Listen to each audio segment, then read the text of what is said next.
Well, good morning, good afternoon, and good evening to whoever it is in the world. You are streaming here on Twitter, Twitch, and YouTube. We got YouTube back. I can't believe it. Another edition of Q&A Safe Space with Wob here on a Friday. Hello to all you beautiful people out there. 3:15 p.m. Pacific time, 6:15 on the East Coast, 12:15 on the islands. Aloha. All right, what do we have here?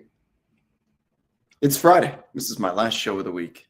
I'm going to be in a particularly good mood, and that I don't have to be back on air until Sunday. Well, Sunday evening for Game 7 post-game show, but 2 full nights off is good for me if it's good for you. Knicks Celtics tonight. I get to go have a White Claw and watch this game.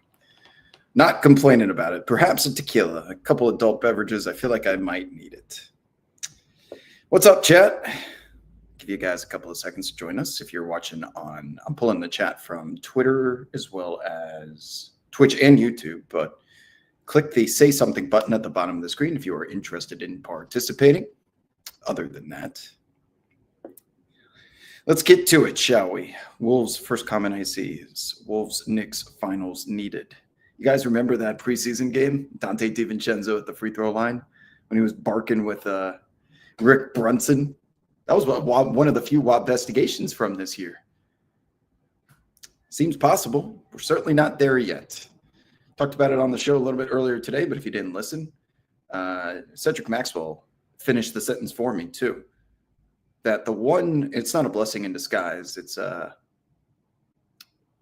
a blessing in disguise because losing Jason Tatum is never a blessing, but one of the byproducts of it is the Boston Celtics are going to be playing a lot faster because that ball is going to be not sticking in a superstar's hands. It's going to be swinging like a carousel around the three-point line, and they're also turning the pace up in transition significantly more in that Game 5. Will that translate to the road in Game 6? Will they be able to fuel? You're going to need so much energy and gasoline to be able to continue to play at that pace on the road. We saw Torrey Craig minutes. We saw Sam Hauser minutes. We don't know if Kristaps Porzingis can even breathe at this point. So it's a big ask, but that version of the Celtics where they are playing with pace is a great way to nullify the New York Knicks' size advantage that they want to assert in the half court. All right, if you want to play half court basketball against these guys and shoot threes, that's fine with us. We're confident in our ability with OG and Mikal to close out, but we're going to take advantage with Cat and Mitchell Robinson. You better pray that Luke Cornett can be this Hakeem Olajuwon replica that he has only done 1 out of 5 times. Because it's been Mitchell Robinson that's won the other 4. What else we got here? What's up? Yo, we are here indeed. Tony Showtime says, Wob, I am on my way to the Knicks game. How should I feel? Well, I certainly hope that you are not coming in from New Jersey. Have you guys heard about the NJ Transit? They're on strike today. So anyone that has tickets to this Knicks game, the NJ Transit is not running. And what has been happening is everyone's been trying to pile on the Amtrak at Newark Penn Station. And that just to go one stop on an Amtrak is $70. And so many people were trying to flood onto the trains. They have conductors and police that were trying to sneak on, and you need to show your ticket before you're able to board. So it's either you take a $70 Amtrak to get across the Hudson River, potentially have to get up to like Hoboken to take the path. What else? You have to drive, take an Uber, which is like $80 probably just to go across the bridge and such. But if you're headed to the game tonight, otherwise you should be all right. Bring a helmet, bring your zombie apocalypse survival kit. It's going to be a tight game. Celtics are going to have a 20-point lead at some point. I can tell you that much. I am concerned about the pace, but this is one of the bigger Knicks games in people are saying this is the biggest Knicks game in recent memory. First of all, no way. They just played a Game 7 in the same second round last year at home. And I would even say those Linsanity games, or even, I know they're regular season, but that was once in a lifetime. So it's up there. It's up there, and they still have the comfort of a Game 7 if they need to. Go back to Boston and have a chance at a third rebuttal. But we'll see. That boy said island time. Damn right. I'm on island time today. I'm going to be on island time as soon as this season ends. You can say goodbye to Wob for the summer. God, we're already doing We're already doing Giannis questions. It's too early for this. I can't do that. Sorry. Please wax poetic about the lovely Pacers. They are the most. I would even consider them probably to be the favorites to win the title right now. They're the perfect playoff team. They're perfect. They have depth. They have flexibility. They have optionality. They are taking advantage of the way that the rules are being enforced by the referees, with the physicality being permitted. Aaron Nesmith and Andrew Nembhard picking up 94 feet, making your star player work out. Your point guards barely get the ball across half court. They have star power in Tyrese Halliburton. They're clutch. They have good coaching. They play well at home. And that depth is just so important. They can survive an injury. They can survive foul trouble. They have hockey shifts of guys that seamlessly replace each other. I would say the priorities in this playoffs, star power has not mattered less. It certainly matters more when you're in the final 5 minutes in a one-possession game. But I think depth is more important now.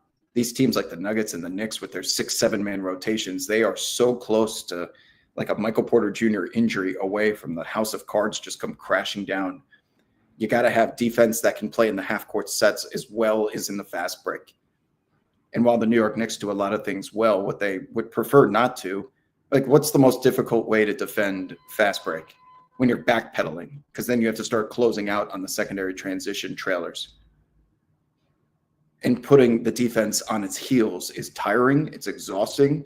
It adds up over time, and it makes you better have some pretty damn good individual defenders to ask them to continuously do that. What's the spread tonight, by the way? Is it like 1.5? Let's see. What's Prophet X got? 2.5. Wow. Well, guys, I came in here game 5. We bet Boston, and we won. Look at the top right of your screen. That account has doubled since we were last here. We put a big bet on Boston -5, and I'm sorry to say, Knicks fans, like I'm obviously going to be rooting for the Knicks, but this is a bad line. This is not a 7-point swing going from the TD Garden to Madison Square Garden. This is just everyone is buying the Knicks because it's win now. You're at home. This is your opportunity to close. This right here is a gift. So what I would like to do is just hedge I bet with my brain and I root with my heart. I'm allowed to do both, okay? And this is not an amount of money that I'm going to be, it's not an amount of money that's going to have me like, look at that VIG difference, -116 on, hold on a second. You guys see this shit? -116 on +3 for Boston, +102, +2.5. I think I got to just take that one. Just $20 on this. Bet with your brain, root with your heart. This is a ridiculous line. It should not be 7 points different. Boston, everything that they do well is going to be magnified now that the ball is moving much more without Jason Tatum on the floor. They'll have a tough chance at closing out without Jason Tatum. But if they play with the lead, they're in business. So I would recommend, if you're looking for action tonight, Celtics +2.5. They are the champs for a reason. They have been here. They were in a 3-0 hole just 2 years ago. They came all the way back from 3-3. We know what happened in that game 7, but I'm not ready to count them out just yet. Let's keep going. Wow, a lot of chats I got to catch up on. The question is, does Wob speak Spanish? Más o menos. I can understand. Listen, here's my reading comprehension, my comprehension of Espanol. I can tell you what they're saying on Telemundo. I just can't repeat it. I'm out of practice speaking it, so I sound like a gringo, because I am. But I can tell you what they're saying. What's up, Mike? How we feeling tonight? Got to be a little nervous for your boys, but I do think they will. They'll at least keep it within one possession there. I just bet 2.5.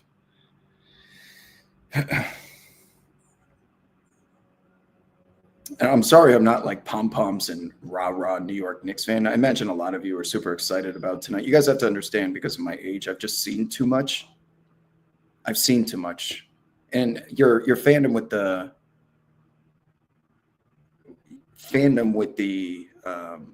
the Knicks depends on when you were born. Because if you're really, really old, then you were alive for Bernard King. You saw Clyde Frazier, Phil Jackson. They won a championship. If you're a millennial, you were born into the 90s Knicks, one of the best teams in the league that could never win a championship because of Jordan, because of that John Starks game 7 because of Hakeem. You've been so close. And no, it's not one of those. The Knicks have been terrible my whole life and now they're good. That makes it easier to enjoy what's going on now. For me, it is being so close and not getting there has turned me into, I don't want to say apathetic, but more just cautiously optimistic, because until they have 3 wins in the finals, I'm not going to get super excited. Not even at the halfway point. The Knicks haven't even won their second round matchup yet. They're barely at the halfway point of getting to the finals. So for me, I hope you understand why. Is this guy really a Knicks fan? Why is he betting against us? Because we're not even close. There's still an entire series against a team that is the optimal matchup against the New York Knicks. This series isn't closed out yet. And then when we get to the finals, when the Knicks get to 3 games and are on the verge of their 1 win away, then I'll be hair on fire. But that only then. These gray streaks on the side, these silver streaks, I should say, on the side of my head, these are wisdom streaks. This is for every single Knicks game from the past decade where I learned something. You see this one? This is the Meghan Markle one. Let me go back to, this is the Meghan Markle one, where I went to go watch Overtime instead of bringing her drink to her the first season of Suits. You learn something every single time with the Knicks game. So I have a lot of wisdom. I've seen too much, and hopefully you guys understand. Shaden Show asks, any tips for going on a date with a woman 20 years older? Oh, you're asking the right guy. That's my wheelhouse. I would say 20 years older. So I imagine just you asking that, you're probably 25. You're like 25. She's 45, something like that. I would say that they're interested in men that have their youth, but also looking for someone that is mature and, professional with their life, and they have perspective.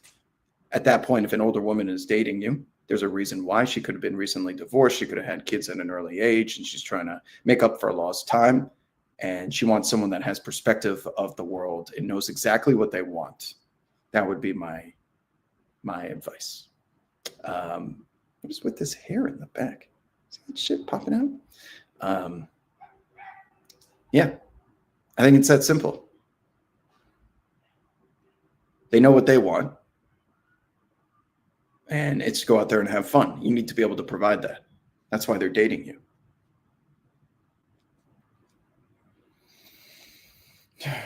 Considering your tennis game or your golf game, who's your player comp for those? Oh gosh, I don't even know. Sorry, Jim Furyk in golf. I got some reverse weight shift going on. A little Bryson DeChambeau too. I hit bombs off the tee. I want the Celtics to win tonight. I want them to lose in Game 7. I want to give them false hope. I don't. How much more do you hate Randall knowing that he's finally performing in the playoffs? What is with you guys? Like, I can tell. Who said that? Zito1047. Like, it's that type of mentality. I'm sure part of you is just joking, but most people aren't. And that's kind of the problem with the internet now. Is like, if a player is no longer on your team, it's like, oh, he sucked. I hate him. I never liked him anyway. He's not one of us anymore. It's us versus them. Every time you see a t-shirt, it is like Ohio versus the world. Someone versus the world. Why is it that it's always hate or love?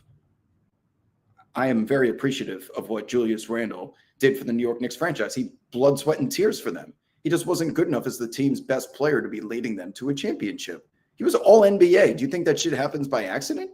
Multiple-time All-Star. Like, the guy left it all out on the floor. I thought he was unfairly criticized by Knicks fans, but he just doesn't have the skill set to be that number 1 guy. He sure as hell has the skill set to be a number 2, and that's not an insult. Think of Dwayne Wade. Think of Kyle Lowry. Think of a couple examples. I'm trying to think of some more here, but guys that when they become the number 2, they're even better when they were the number 1. Like, that supplementary role complements him so much when you have a high usage star running alongside you like Anthony Edwards. So could it have worked out with Jalen Brunson now that Brunson is going to this level? Maybe, but Cat's just a better fit, and Randall's obviously a better fit in Minnesota. Did you guys forget that Chris Finch was on the coaching staff in New Orleans when Julius Randle really started to make a name for himself before that, got that giant bag from the Knicks? Like, they have a great relationship together. Part of the reason of his evolution as a player was the result of Chris Finch. This was a match made in heaven. What flavor White Claws? Sorry, I'm stuttering. Black cherry, Dead last is pineapple, black cherry, and blackberry. By far the best. I will be drinking many of those in just about an hour. Mitch going 6 for 6 from the line was crazy too. Yeah, hack a Mitch. They're not going to stop doing it because he went 6 of 6. Let's not act like those 6 went through the hoop like Ray Allen either. They bounced around the rim a little bit. He's got his confidence back, but Joe Mazzulla understands the advantage, the physical advantage that Mitchell Robinson has, even when Luke Cornett's going off like that, because then you have to worry about running Peyton Pritchard 35 minutes and you have 4 guards plus Horford or Luke Cornett on the floor. And if that's the case, Mitchell Robinson is going to run around like Godzilla in downtown Tokyo like he has all series. Have you ever seen a guy this impactful that plays 20, 25 minutes, doesn't even start, and is the main character of a series? That's what Knicks fans, or at least me specifically, have trying to tell the world, that this guy, the Block Nest Monster, shout out CP the franchise, the Block Nest Monster is something different. There's only Giannis and Victor Wembanyama who have the standing reach, the wingspan, and the athleticism, the height to match what this guy can do in a basketball court. It requires 3 dudes to box him out. Otherwise, he will get every offensive rebound and second chance opportunity. Go look at those box scores. 8 rebounds, 6 of which offensive, 5 of which offensive, 7 of which offensive. That's 7 to 8 more shots the Knicks are getting in quantity because of that one man on the floor, and you can't close out your good defensive possessions.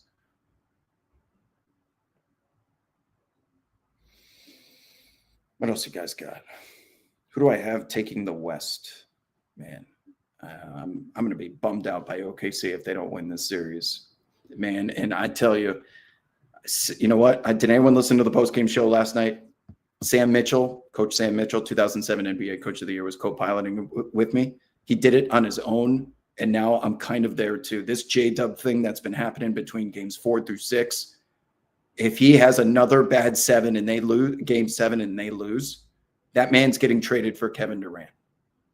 That man's getting traded. Those open wounds from how he left the franchise, it will be a sequel. It will be not a sequel. It'll be reminiscent of LeBron going back to Cleveland.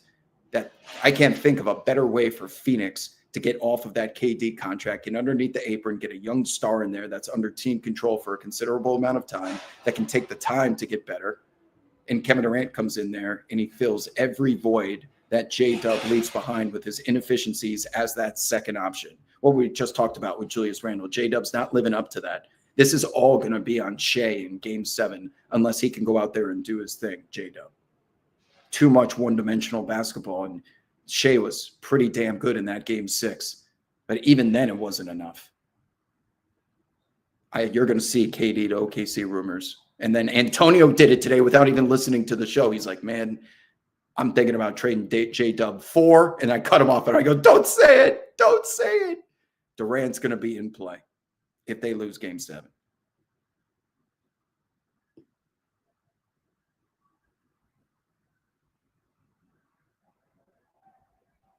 What else you guys got? What is with my internet?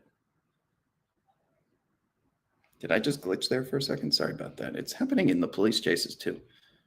Maybe I need to go back to my other internet.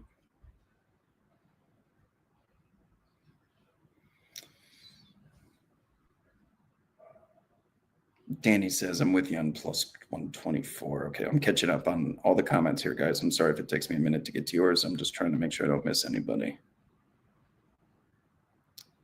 If OKC loses this series, do you think they should make a big move to? Oh, look at that! Even before I saw your question, J-Dub's going to get traded. They will. If OKC loses this in the second round again in 7 games, that's 2 in a row where they underachieved. J-Dub will be on the move. Yeah, he's the perfect guy to trade, that any team will trade their disgruntled star or a contract situation to get off of. Give us J-Dub, we'll give you Kevin Durant, we'll give you whoever. And then everyone moves on in their new direction. And Kevin Durant instantly comes in. He is the perfect guy to take that attention off of Shai Gilgeous-Alexander the same way that Jimmy Butler was there for Steph Curry before the injury. Same dynamic. It's such a perfect fit.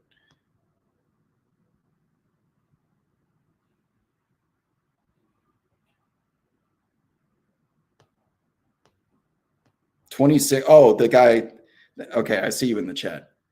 26 and 46. What did I say? 25 and 45? 46. Yeah, listen, that's older. That's Gen X. I would say one of my most recent girlfriends. I don't know what the official word is nowadays. Someone that I was with for about a month. She was mid-40s, and yeah, they seem to have a lot of that in common. If they're single at that point, they're likely out of a long-term relationship or a marriage, and they're back in the dating pool because they're out there looking to have fun, making up for lost time. So you need to provide them with that fun, right?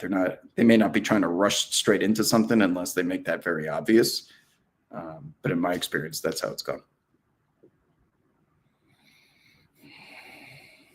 Oh, the Mitch airball prop. Did that? Oh, that didn't hit. Did that even count? Did that even count if he doesn't attempt a single free throw? What did Prophet X do with that? Oh, I couldn't do it because I was in Vegas. Okay, hold on. Let's pull up this game. Is there another Mitch airball prop here? Let's see. Hold on. Let me pull up the specials. Parlay specials. Oh, that's it? Too bad. I was looking forward to that airball prop. I don't know if they could. Mitch went 0 for 0 from the free throw line that game. I think you have to shoot at least one free throw for it to count. It's the same way like when you bet a prop. They have to play to actually, for the bet to be official.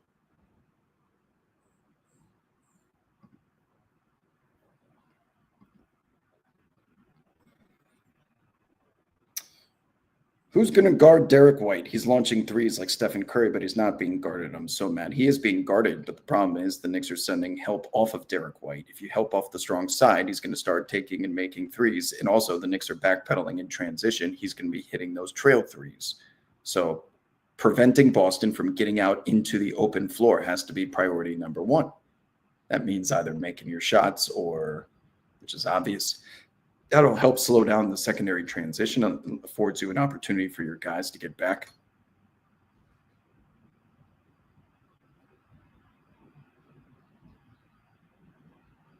Am I excited to learn some World War II history tonight? I don't think there'll be World War II history. I'm going to go out without my book, hoping that there's not. Isn't it crazy, though, that every single game has been a Boston Celtics blowout at some point? Canelo or Crawford? Noah, do you happen to know the weight at which they're fighting at?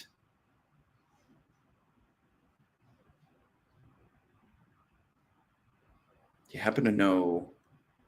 I think, gosh, that's going to determine everything for me. Do we know what they agreed to with the weight and what the catch weight is? Because Canelo can really put on some weight after the weigh-in, but he doesn't want to fight like super middleweight. No, I'm sorry, heavy. What is it? Not light middleweight. Super means less. There's a certain, like when Canelo tries to go up, he just doesn't have the body mass for it. So anything 168 for the super middleweight. 168. That's heavy.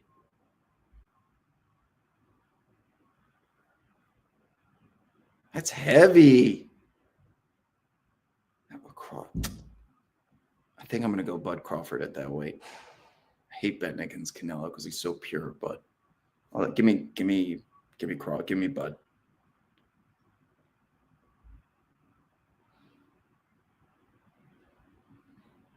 What else is on your guys' minds? Friday, 3:40 p.m. Pacific time. No birds in the air just yet. What's up, Mike? Are you still in here? You lurking? Big game tonight. There's a no rehydration clause. Ooh, who's going to enforce that? Are they going to weigh in again before they walk out? I was about to say Canelo really puts on pounds on the rehydration. He can put on like 6 pounds overnight.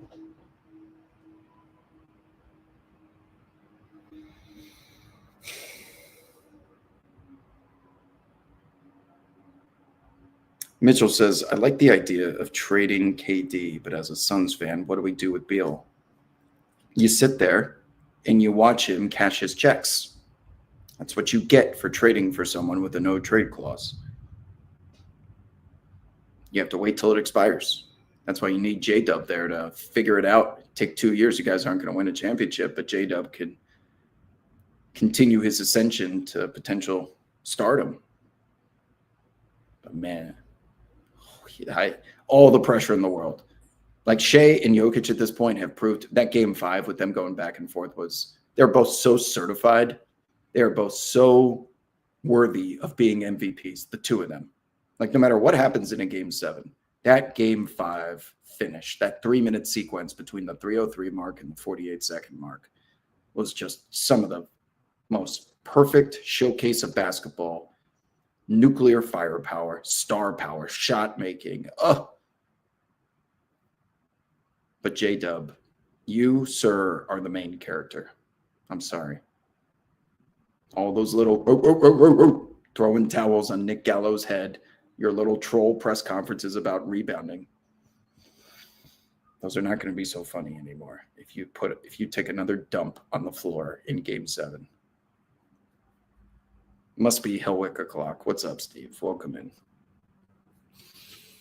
Kenji asks, Wob, is it me or is NYC not as excited about the Knicks compared to the last couple of years? What channel are you watching? I changed the channel. Have you not? They've shut down 7th Avenue after losses. Get ready to learn Bradley Emmanuel Beal Sr., buddy. Yeah. Phoenix tried. New owner syndrome. The thing about new owner syndrome is the new owner is going to be paying a lot out of pocket, which he did. You can't fault him for that, but they are toast for the next couple of years. That's the collective bargaining agreement for you. And I spent all day yesterday, or my show on Bleacher Report, I gave out 6 trade ideas for the Cleveland Cavaliers. You know how hard that was?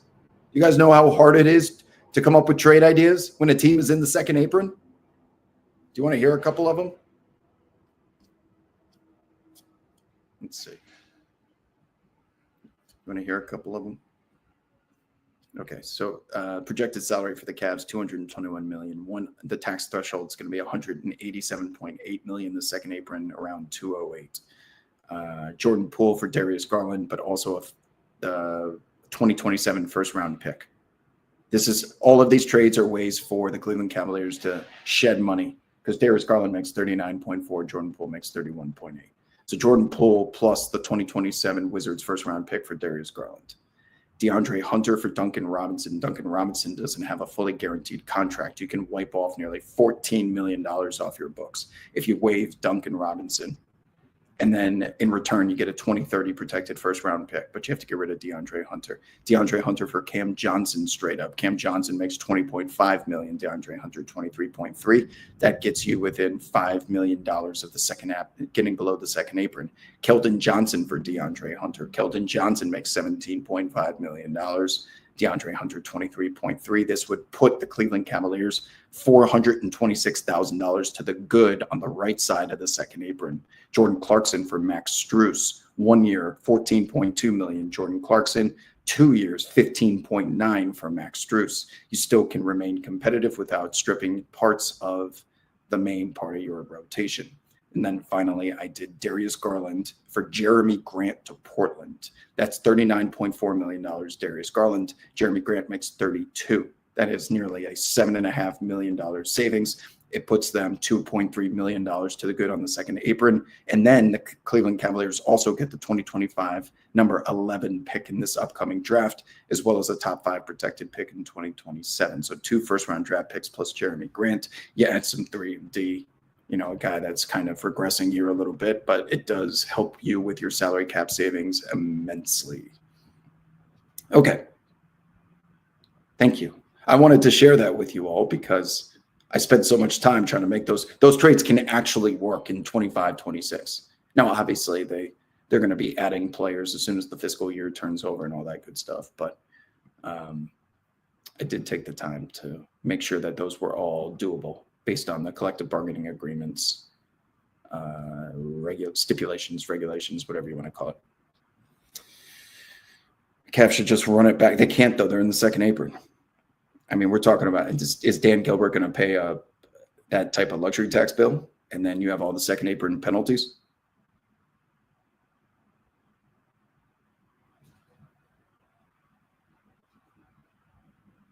I need to get Sam Mitchell's autographs. John Maxon says, I need to get Sam Mitchell's autograph again on my 95 Wolves jacket, but this time in permanent marker and right side up. You know what? He might actually do it. He's got to be him.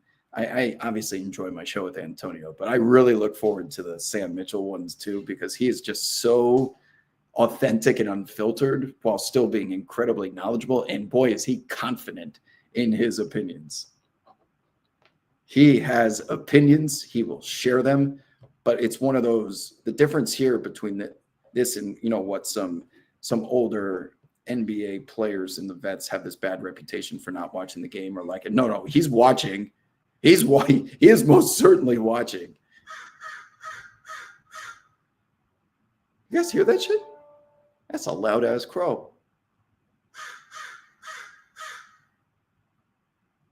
There's a big ass crow outside my window. I hope he's not making a nest right there. Crow's nests don't last that long.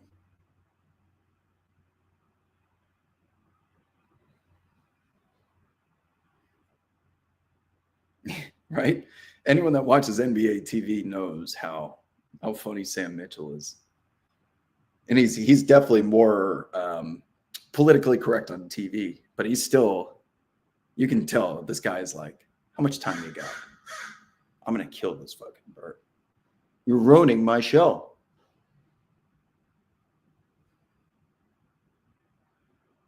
Why is there a giant ass crow? Is this a good or bad omen?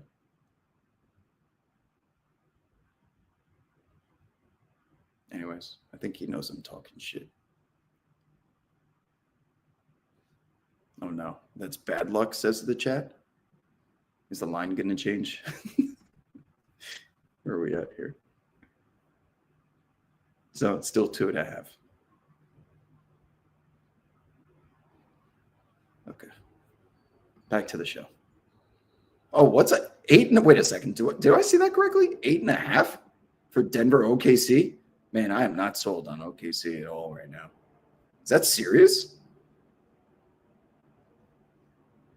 8.5, 8. Hold on. It's really 8. Sheesh. 7. Oh, it's actually 7. It's like, 7.5. That's a lot of points, man. It is going to be youth athleticism and depth versus championship pedigree. And the championship pedigree catches 7.5. That's tough to bet against. That's Jokic is just impossible. OKC should win, but that is so hard to lay those amount of points against Jokic for me. Hey, stop it. How it ended up for Christopher Moltisanti. Stop it. I was just watching some Uncle June clips last night.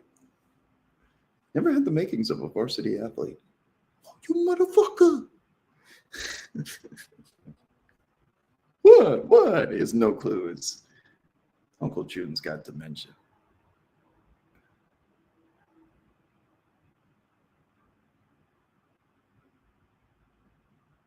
The Gordon injury? What are y'all talking about? Aaron Gordon's out for this game 7?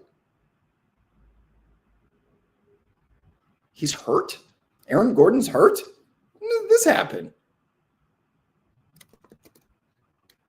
I'm sorry. When did this happen last night? Did I miss something? I've been busy all day. Is there news? Oh, is that the end of the game? Oh, he did pull his hammy. I see now. Oh, at the very end.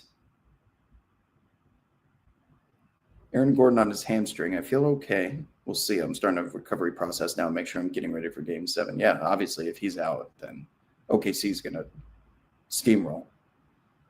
Aaron Gordon he's not the most important player on the team, but considering his improvement from beyond the 3-point line, like in his rebounding, how he makes these guys pay every single time for not boxing him out. He is, in a way, the oil to the engine that Draymond Green is for Golden State, that when you're not the best player on the team, but you still are essential to the assembly line, finishing the engine and having it run properly, they have to have it. I mean, that's mandatory.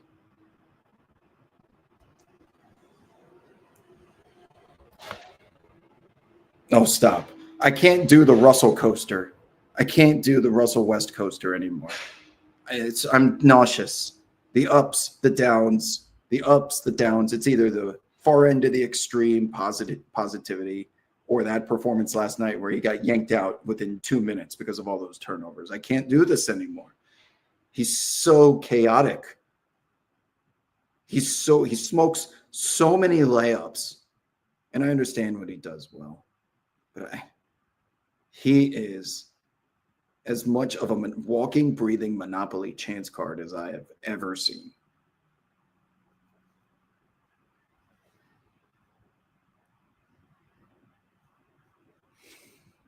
Oh, we talked. Oh, real quick regarding this game 7 between the Nuggets and the Thunder. AD brought up a good point on the show today because I was asking him, like, should these two just shake hands and say, may the best man win the MVP? And can you imagine a world where, because they're going to have to announce it likely sometime next week, where Shai Gilgeous-Alexander, who we all know is probably going to win it, has already won it. Game 7, he shoots 22 free throws.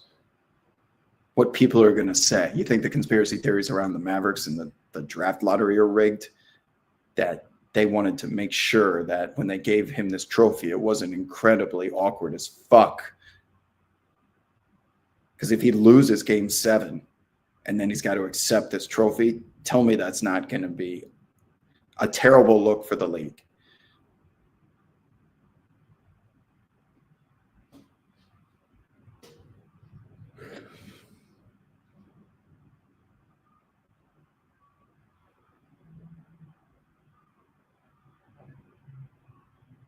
What else you guys got? No, this is not the Crow game. No such thing as the Crow game.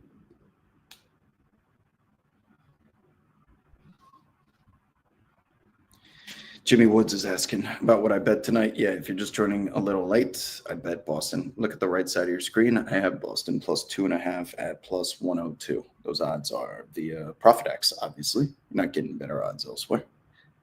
Peer-to-peer exchange. You can name your own odds, see if you get some liquidity.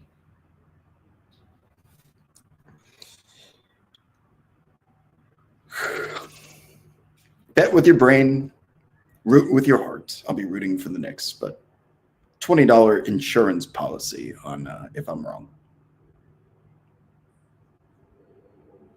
What else are you guys up to here? It's Friday. What do you have planned for tonight? Let's talk about it. Got about 6 minutes left before I got to start getting ready. Drink some White Claws. Take some preparation.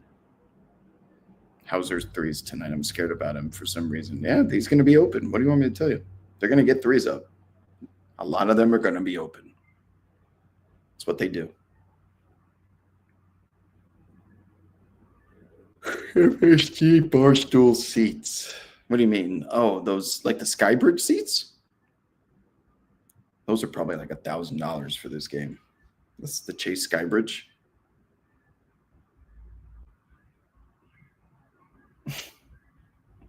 No pickup ball for me. I'm retired from playing hoops. I haven't touched a basketball in years.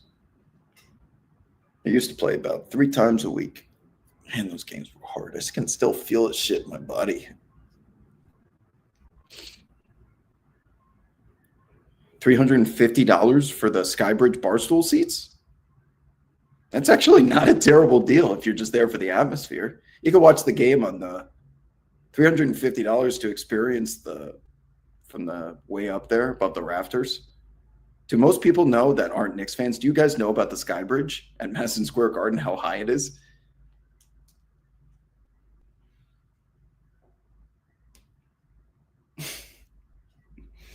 I did. Not gonna lie.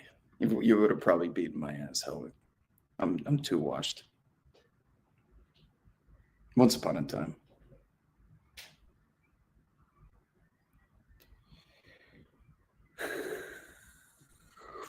Oh, I was gonna go to I have a buddy staying with me right now. He might walk in any minute, actually.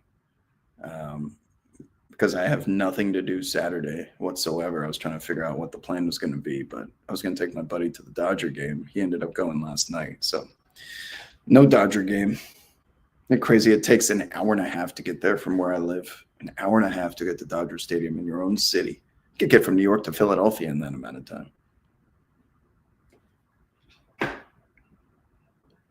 Favorite chain restaurant to watch a game? Well, it's got to be a place with sound on. Who has sound? I don't think like Applebee's or Chili's, they don't put the sound on. Got to go to like a Buffalo Wild Wings, I guess. $66 for lower bowl corner midway up in MN versus the Lakers. Oh yeah. Oh yeah. That you're not getting into Madison Square Garden for anything less than $400 probably.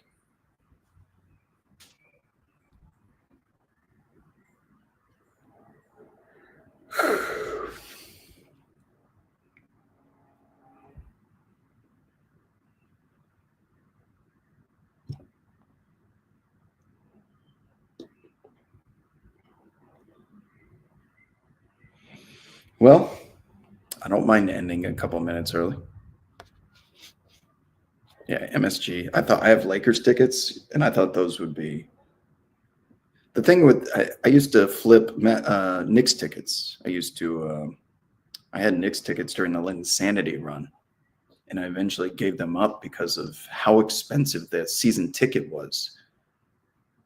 So like the difference between the Lakers and the Knicks is I make so much on my Lakers tickets because I have 7 rows behind the basket. And that ticket only costs me it costs me like 137 or something per game. And I can flip those things for like 300-400 depending on who the opponent is. With the Knicks, that seat costs like $300 season ticket pricing, which means you got to flip it for like $400. Who's paying $400 to watch the Knicks play the Charlotte Hornets on a Wednesday night in December? Obviously, if the Knicks make a run in the playoffs, you can make a lot. But I found it to be like, boy, are you gambling with Knicks season tickets? There was just no reason to. There was no reason. Like Lakers tickets are much more profitable. Tom's Watch Bar. Tom's in LA. I've never heard of this Tom's place. We have a Barney's Beanery here in LA. Those are usually good places, really good places to watch if you're here in LA. There's some in West Hollywood. There's some on the West Side. There's some in between. Barney's Beanery is usually great for sports. Yeah. Season tickets are almost always a ripoff at this point, says MCC. It's certainly in the big cities, New York and LA. I got kicked out of Oracle.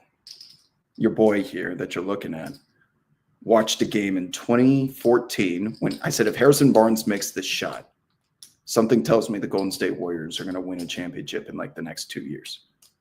And he made that shot. They ended up beating the Miami Heat. I'm sure Helwick will look up the exact day of when this happened. I think it was a December game or something. And I said, you know what? I'm going to go buy 8 second row Oracle Arena season tickets for the Warriors. And I did.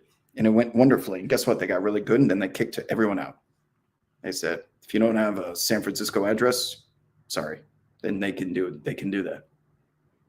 And then I wasn't able to reap the benefits of all the other championships. I was on the wait list for the Lakers for 12 years.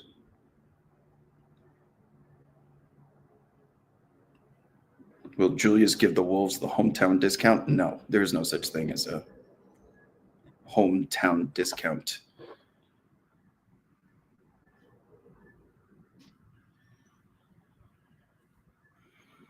Happy Friday indeed. As we hit the 4 o'clock hour, I think my time here has expired. Did you see that ProfitX sent me some gear? Shout out ProfitX. Finally got your package. The hat is way too small, but the shirt fits wonderfully. So does the hoodie. Shout out to our partners here at ProfitX. If you guys wouldn't mind just signing up for them, if you have an opportunity, use the code WOB. That'll help us all out. Keep doing these streams as long as you guys keep showing up. I got to reciprocate. It's the way that this goes. But other than that, I think I'm going to head to the weekend. Boy, do I need it. Go Knicks tonight. $20 insurance policy in case they lose. I'm going to go consume an adult beverage. But until next time, it's been a fun week. I'll be back on Monday with another edition of Q&A with WAP here on Twitter. See you guys. You have a good weekend. Don't do anything I wouldn't do, especially you, whoever out there was doing the dating the 20-year-old older woman. Don't do anything I wouldn't do.